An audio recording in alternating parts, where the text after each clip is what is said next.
When God moves from blueprint to purpose, the tone shifts.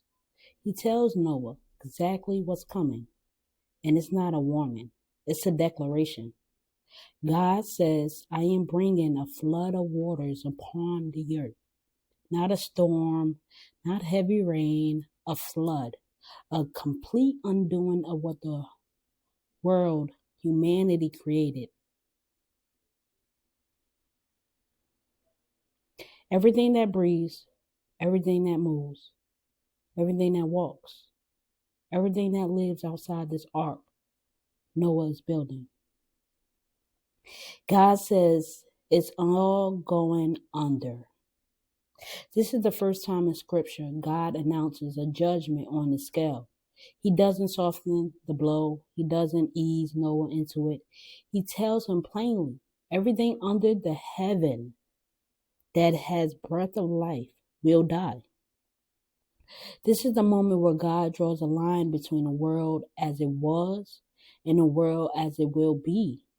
A line where sin has gone so deep, corruption has gone so far, violence had become so normal that the only way forward is to wash the entire world, earth, clean. And yet, even in the middle of judgment, you hear mercy. Because before the storm forms, before the water rise, before the earth breaks open, God speaks a promise to Noah. But I will establish my covenant with you. The world is about to end, but God makes a covenant. Destruction is coming, but God makes a way. Humanity is drowning in its own corruption, but God chooses one man, not because he's perfect, but because he walks with him. And God doesn't save just Noah. He names the people who will survive with him. You, your sons, your wife, and your sons' wives with you.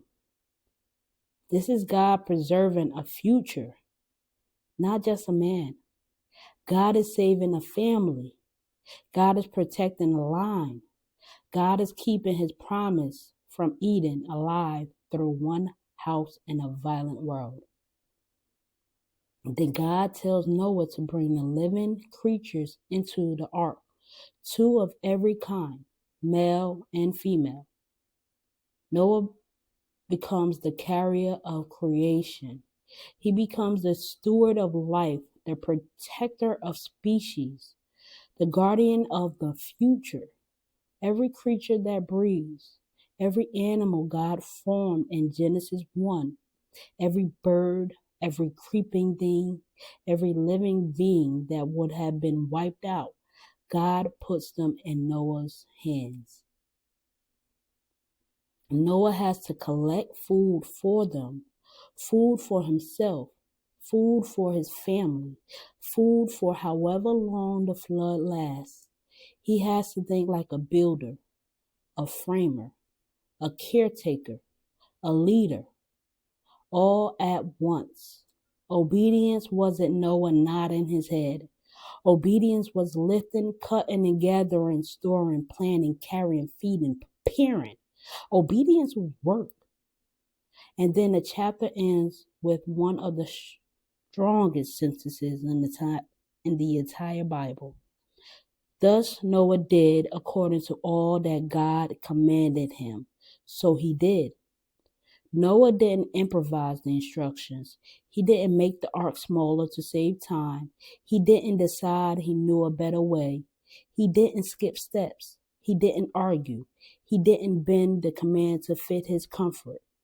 He did all that God commanded. That's the difference between surviving judgment and drowning in it. Noah didn't survive the flood because he was lucky. He survived the flood because he obeyed completely, quietly, consistently.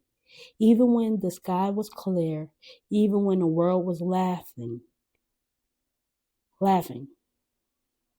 even when the assignment looked insane. Long before the water rose, Noah was already inside the will of God. That's why he lived.